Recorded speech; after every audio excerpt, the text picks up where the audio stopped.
신앙은요, 하나님의 시선으로 나의 존재를 보고 받아들이는 거예요. 세상은 너 쓸모없어. 너는 가치 없어.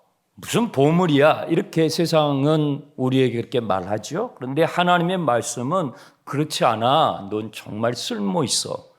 너는 보배로운 존재야 라고 말씀하시죠. 신앙은요, 내가 하나님을 위하여 무엇을 하느냐 보다도 먼저 하나님께서 나를 위하여 무엇을 하셨는가를 받아들이는 거예요.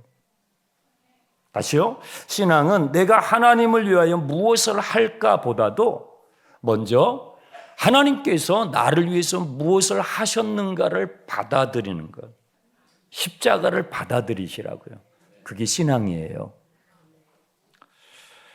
아론은 도덕적으로 보았을 때 전혀 대제사장이 될 만한 그런 자격이 없어요. 점점 앞으로 또 보시면 아시겠지만 이 대제사장이 된 아론은요, 엄청난 실수를 하게 돼요. 도덕적으로 윤리적으로 보았을 때 결코 대제사장이 될 만한 적임자가 아니에요. 그런데 하나님께서 보배로운 존재로 사용하신다는 거예요. 그게 복음이에요. 그것이 하나님의 스케일이에요. 하나님께서 성막뜰에서 매일 드려져야 되는 번제에 대해서 말씀을 하시는 게 29장 끝부분이었는데요. 이 말씀을 하시고 나서 30장 1절에 또 하나의 제단을 만들라고 하셔요. 자, 1절 보시겠습니다. 너는 분향할 제단을 만들지니. 여러분, 성막 안에는 두 개의 제단이 있습니다. 하나는 성막 뜰에 있는 노수로 만든 놋제단이에요. 이 놋제단은 번제를 드리기 때문에 번제단이라고도 해요. 자, 사진을 보여주시면 저렇게 조각목으로 틀을 일단 만들고 그런 놋으로 쌓아요. 그리고 가운데는 이렇게 철망같이 구멍을 뚫어서 그 위에 재물들을 각을 떠서 올려서 불을 태우면 잘 타오를 수 있도록 저런 모양으로 성막 뜰에다가 설치하는 놋제단입니다. 또 하나의 제단이 있어요.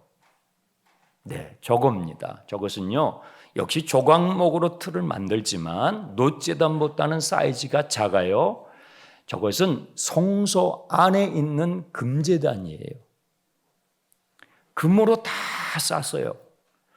저 금제단은 향을 피우는 제단이어서 분향단이라고도 하지요. 네모 반듯하고 길이 너비가 1규빗 약 50cm 정도 되고요. 높이는 2규빗 약 1m 정도 되는 아담한 사이즈의 금제단입니다. 저렇게 채를 끼워서 이동식으로도 사용할 수 있도록 했습니다. 저 금제단이 중요한 것은 저것을 놓는 위치 때문에 그렇습니다. 6절을 보세요. 그 금제단을 증거계 위 속죄소 맞은편 곧 증거계 앞에 있는 휘장 밖에 두라. 그 속죄소는 내가 너와 만날 곳이며.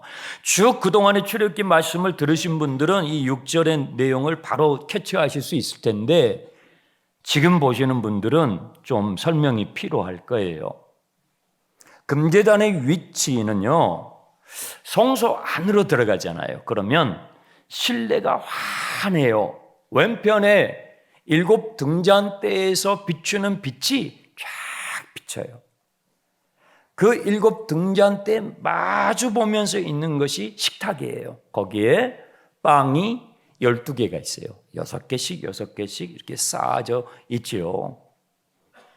등잔대와 식탁 사이를 지나가 지성소 가까이 가면 지성소를 막는 휘장이 나오는데 바로 그 휘장 앞에 이 금제단이 있는 거예요.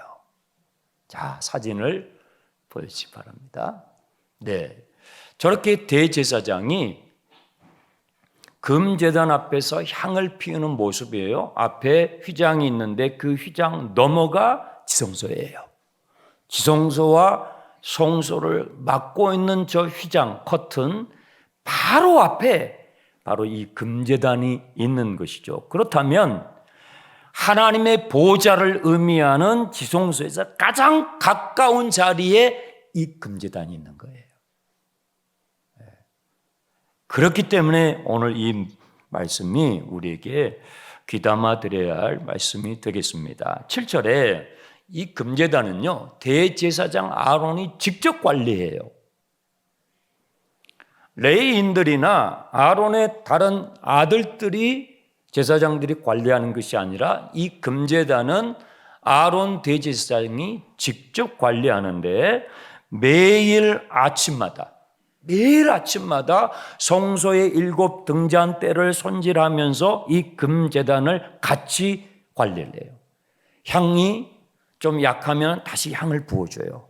그래서 향이 확 일어날 수 있도록 하고요. 저녁에 7 등잔대의 불이 또 잘 타고 있는지 확인하면서 동시에 금제단을 또 봐요. 아침과 저녁 매일 확인하는 대제사장이요. 아주 소중한 것입니다. 아무런 향을 막 태우면 안 돼요. 내가 맡아가지고 이 향기가 좋네. 여러분이 백화점 가셔가지고 좋은 향수를 얻었다고 해가지고 저기다 막 뿌리면 안 된다 이 말이에요. 아무런 향을 넣으면 안 돼요. 하나님께서 지정해 놓으신 향이 있어요. 그게 뭐냐면 30장 34절 이후에 나와 있어요. 소압향, 나감향, 풍자향, 아주 진귀한 향료인데요. 여기에다가 유향을 섞어요. 그러니까 4가지죠. 4가지 향을 섞으니까 이 향이 얼마나 성소 안에 가득하겠습니까? 그리고 여기에 소금을 쳐서 성결케 한다고 되어 있습니다. 하나님께서 정하신 이 절차대로만 이 향을 만들어야 돼요. 그리고 그 향을 금제단에 태우게 되는 것이죠. 자, 왜 하나님께서는 하나님의 보좌 앞에 이 향을 피우게 하셨을까요? 여러분이 30장의 말씀을 쭉 읽어가다 보면 발견하시는 게 이 금제단에서 향을 피우는 것은 여호와 하나님을 위하여라고 되어 있습니다. 성막은 어떤 곳이에요? 말이 거룩한 천막이죠. 실제로는 짐승, 제물을 도살하는 곳이에요. 그러니 그 성막은요, 짐승의 냄새가 얼마나 나겠어요? 소, 양과 염소를 가져와서 그리고 찌를 때에 피가 납니다. 여러분, 피 냄새, 피 비린내라고 그러죠.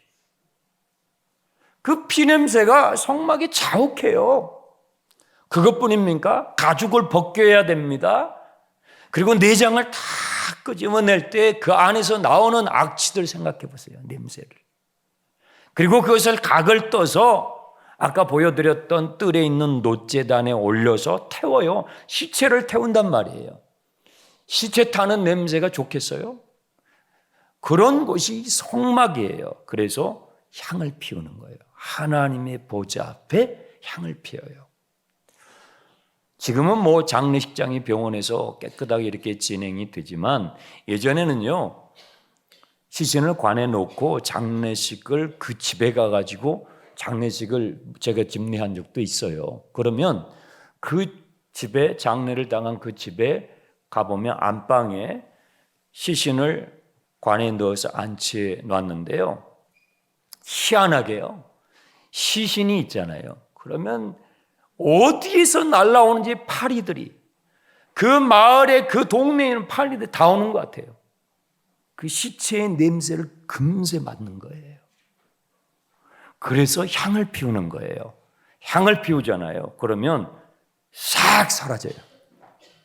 네. 성막은 이와 같이 하나님 앞에 드리는 제물을 죽이고 도살해서 각을 떠서 태우는 곳이었기 때문에 하나님의 보좌 앞에서 정한 향을 피우게 하셨다는 것이죠. 그리고 10절을 보시면요, 이 금제단은 1년에 한 번씩 대제사장이 지성소에 들어갈 때 향료를 들고 그 향료 안에 불씨를 담는데 그 불씨를 이 금제단 안에 있는 불씨를 담아요. 그래서 향불을 피우고 지성소에 들어가야 돼요. 지성소에 있는 하나님의 보좌를 그 향으로 가려야만이 대제사장이 살아서 나와요. 네. 그래서 첫 번째는 하나님을 위하여 이 향을 피우지만 또 지성소에 들어가야만은 지극히 거룩한 장소에 들어가야 되는 대제사장 자신을 보호하기 위해서 이 향을 피웠던 것입니다. 예수님께서 십자가에서 죽으실 때에 어떤 일이 있었습니까?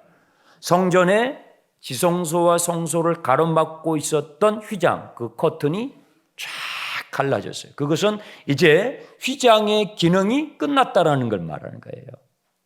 휘장의 기능이 끝났음을, 십자가의 제사로 끝났음을 보여주는 것입니다. 잠깐 세 번째 사진 보여주세요. 저렇게 구약시대의 대제사장은요, 지성소 앞에서 그 휘장 앞에서 향을 피웠는데 예수님께서 십자가에서 죽으심으로 인하여 저 휘장이 이제 기능이 다해서 고쳐졌어요. 제거됐어요. 자, 그러면 어떤 변화가 왔어요? 하나님의 보좌를 상징하는 지성소의 증거궤와 저 금제단이 가장 가까이 마주보고 있는 거예요. 하나님의 보좌와 이 금제단이 제일 가까이 지금 있는 것입니다. 여러분, 성경 66권에서 맨 마지막 책이 뭐예요? 네, 요한계시록이에요. 요한계시록은 예수님의 12제자 가운데서 제자 요한이 마지막 때에 관한 주님의 계시를 기록한 책이잖아요. 제자 요한이 어느 날 기도하다가 하늘에 올라가요. 여러분, 성령 안에서 기도하다 보면 그런 일이 일어납니다. 입신이라는 경험이 있죠. 실제로 그런 경험도 일어납니다. 제자 요한이 기도를 하다가 성령에 의해서 하늘 보좌를 향해서 올라갔더니 그 보좌 위에 하나님이 앉아 계시는 거예요. 그렇죠? 천국에 하나님이 그 왕자에 앉아 계셔야 천국이잖아요. 하나님이 딱 앉아 계시는 거예요. 그런데 하나님의 오른손에 두루마리가 잡혀 있는 거예요. 그 두루마리를 어린 양 되신 예수 그리스도께서 받는 장면을 제자 요한이 보았어요. 그 두루마리는요, 마지막 하나님께서 역사를 심판하실 것에 관한 요한계시록의 내용이죠. 그것을 주님께서 취하실 때에 보좌 주위에서 하나님의 수종드는 네 생물과 24장로들이 일제히 어린 양 예수 그리스도께 경배를 합니다. 그런데 이 천사들의 손에 두 가지가 들려져 있어요. 두 가지가. 자, 본문을 띄워주세요. 요한계시록 5장 8절 다 같이 읽습니다. 그 두루마리를 취하십니다. 네 생물과 24장로들이 그 어린 양 앞에 엎드려 각각 검은 거와 향이 가득한 금 대접을 가졌으니 이 향은 성도의 기도들이라. 자, 두 가지를 천사들이 손에 가지고 있어요. 하나는 하프예요. 우리말 성경에는 검은고라고 번역이 되어 있는데 성경을 번역할 때에 그 당시 우리나라에 하프가 귀했어요. 그래서 비슷한 검은고로 번역을 한 것입니다. 원문은 하프가 가깝습니다. 천사의 손에 하프가 들려져 있고 또 한 가지가 있는데 향이 가득한 금 대접이 있는 거예요. 그런데 여러분, 성령 안에서 기도하고 환상을 보면요, 그 보는 상황 속에서 해석이 되는 게 있어요. 제자 요한이 그 해석을 역시 보았는데 이 향이 뭐냐면 뭐예요? 성도들의 기도예요. 성도들의 기도. 그 금대접에 담겨져 올라가고 있는 그 향이 성도들이 지상에서 드리는 기도가 그렇게 올라가는 것을 환상 가운데 보았던 것입니다. 여러분, 하루를 살아가시면서 여러분이 똑같이 24시간을 살아가잖아요. 하루를 살아가시면서 여러분의 심령이, 여러분의 영혼이 하나님과 가장 가까이 있는 순간이 언제인지 아세요? 가장 오늘 하루를 살아갈 때 내 심령이 하나님과 가장 가까운 지점에 있는 그 시점이 언제냐고요. 네. 자, 한번 저를 따라서 해보세요. 두 손을 무릎에 올리세요. 네. 손에 있는 펜도 놓으시고 주보도 다 놓으시고, 네. 여러분 두 손을 무릎에 올리세요. 눈을 조용히 감아보세요. 감아보세요. 그리고 이제 저를 한번 따라서 해보시기 바랍니다. 하늘에 계신 우리 아버지,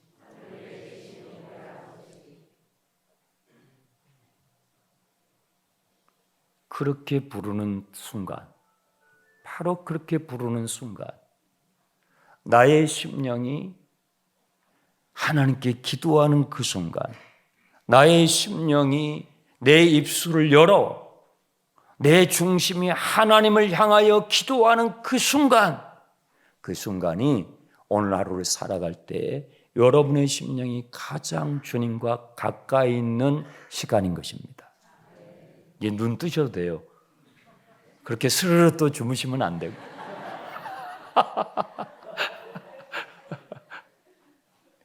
내 영혼이, 내 심령이 하늘에 계신 우리 아버지 하나님 하고 부르는 그 순간, 바로 그때가 여러분의 영혼이 살아계신 하나님과 가장 가까이 있는 시간인 것입니다. 금제단이 주님의 지성소의 보좌에 가장 가까이 있는 것이 그 의미예요. 바로 그 의미인 것입니다. 여러분, 왜 하나님께서 우리의 기도를 들으실까? 왜 기도는 대단한 능력이 있어요? 왜 기도는 능력이 있을까요? 기도는요, 기도를 하고 있는 내가 능력이 있는 게 아니고 내 기도를 듣고 계시는 분이 엄청난 능력자시기 때문입니다. 그분은 전능하신 창조주 하나님이세요. 내 말을요, 지금 누가 들어주고 있느냐가 중요해요. 여러분이 누구에게 말을 막 해요. 그런데 그 말을 누가 들어주고 있느냐 이 말이에요. 내 말을 지금 누가 듣고 있냐 말이에요. 지나가는 아저씨, 아줌마 그 들으실 수 괜찮죠. 하지만 그러나 내 지금 하는 얘기를 누가 듣고 계시냐 이 말이에요. 하나님이 들으신다. 그래서 기도는 막강한 거예요. 기도는 강력한 것입니다. 왜 하나님은 그러면 우리 같은 무명의 사람들의 기도를 들으실까요? 여러분, 성경에 10절에 그랬잖아요. 이 금제단은요, 4개의 모서리에 뿔이 있어요. 뿔은 권세를 말하거든요. 이 뿔에 1년에 한 번씩 대제사장이 지성소에 들어가기 전에 속죄제사를 드려서 그 속죄제사의 양의 피를 이 뿔에다가 뿔로 뿔을 정결케 해야 돼요. 왜 우리의 기도를 하나님이 들으실까요? 왜 우리의 기도에 하나님께서 귀를 기울이실까요? 어린 양 예수의 피로, 예수 그리스도의 이름으로 저와 여러분을 위하여 십자가에서 몸찢어 피 흘려 죽으신 예수 그리스도의 이름으로 기도하기 때문에 하나님 아버지께서 여러분의 기도를 경청하시는 것입니다. 또 우리의 기도는 왜 하나님께서 들으시는가? 이 금제단에서 향이 타오를 때에 불씨가 있는데 그 불씨가 어디서 나온 것인가? 이 불씨는요, 성소의 7 등잔대에서 빛을 비추는데 성소의 7 등잔대를 비추는 그 불과 동일한 불이에요. 그러면 그 7 등잔대의 불은 어디서 왔느냐? 그것은요, 성막들에서 타오르는 놋제단을 태우는 불에서 왔어요. 성막의 불은요, 뜰에 있는 놋제단의 불과 성소의 7 등잔대를 태우는 불과 그리고 금향단을 태우는 불인데 이 불 세 불은요, 똑같이 출처가 하나님의 불이에요. 우리가 때로는 기도할 때에 무엇을 기도해야 할지, 어떻게 기도해야 할지 모르고 그냥 있을 때가 있어요. 그때에 여러분의 심령에서 계시는 성령님께서 이 성소를 밝히는 불이신 성령님께서 우리가 무엇을 마땅히 구해야 될지 기도해야 할지를 가르쳐 주시는 것입니다. 성령님이 우리의 기도를 인도해 주시기 때문에 하나님께서 우리의 기도를 들으시는 거예요. 진정한 대제사장으로 오셨던 예수님은요, 습관을 쫓아서 기도하셨어요. 예수님은 아침에도 저녁에도 틈만 나면 기도를 하셨어요. 그 제자들이 웬만큼 예수님이 기도를 하셨으면 그런 말도 안 했을 거예요. 근데 예수님은 기도가 필요치 않는 분이잖아요. 예수님은 말씀만 하시면 되는 분이니까요. 그런데 예수님이 이렇게 기도를 많이 하셔요. 도대체 기도가 그렇게 큰 겁니까? 기도를 좀 가르쳐 주세요. 제자들이 물을 정도로 예수님은 기도를 많이 하셨어요. 습관을 쫓아 주님이 기도하셨다라고 되어 있습니다. 습관은요, 오랜 시간 동안 쌓인 거예요. 그렇죠? 2살 버릇 몇 살까지요? 80까지 가요. 2살 때 습관이요, 80세, 90대, 100세까지 간다고요. 어떤 분은 늦잠을 자요. 어떤 분은요, 꼭 지각을 해요. 왜 그럴까요? 습관이에요. 습관을 바꾸는 게 쉽지 않아요. 참 쉽지 않아요. 습관은 오랜 시간 쌓인 것입니다. 쌓인 것입니다. 여러분, 이스라엘 백성들이, 이 말씀을 받고 있는 이스라엘 백성들이 430년 동안 노예 생활했어요. 노예의 습관이 있다고요. 그 노예의 습관을 바꾸는 거예요. 하루아침에 되겠어요? 50일 해갖고 되겠어요? 그걸로 안 돼요. 그걸로 안 돼요. 너무나 오랜 시간 동안 쌓여져 있는 습관이기 때문에 그 습관 하나를 바꾸려면요, 그것보다 더 많은 시간이 쌓여야 돼요. 신앙생활은 쉽게 표현하면요, 습관 바꾸기예요. 신앙생활은요, 쉽게 표현을 하면 예수님 믿기 전에 나의 옛습관, 사도 바울은 그것을 썩어져가는 구습이라고 표현했죠. 예수님 믿기 전에 나의 옛습관을 예수님 안에서 새로운 경건한 습관으로 바꿔가는 게 신앙생활이에요. 기도는요, 영적인 습관이에요. 여러분, 아침에 지금 이 대제사장이 아침에 금제단을 확인을 하고 저녁에 또 금제단을 확인하죠. 아침 PT, 저녁 PT를 한 거예요. 아침에 기도로 시작하십시오. 오늘 하루를 하나님 나에게 허락해 주셔서 감사합니다. 오늘 저녁, 오늘 하루를 마무리할 수 있도록 참 부족했지만 실수도 있었지만 하나님께서 오늘 하루 마무리할 수 있도록 해주셔서 감사합니다 하고 저녁에 저녁 기도하고 주무세요. 참 복된 것입니다. 사람다운 것입니다. 기도의 시간을 늘리는 거요, 대단히 만만치 않습니다. 5분 앉아서 기도하는 거예요. 5분에서 10분으로 기도 시간 늘리는 게요, 이게 보통 만만한 일이 아니에요. 왜냐하면 자, 눈을 딱 감고 기도를 시작을 하면요, 그때부터 온갖 잡생각들이 몰려와요. 눈을 뜰 때는 생각이 안 나요. 그런데 희한하게 기도하기 위해서 눈을 감는 순간부터 일어나야 할 것만 같아요. 중요한 전화가 온 것만 같아요. 너무나 중요한 문자가 온 것 같아요. 확인을 지금 해야 할 것 같아요.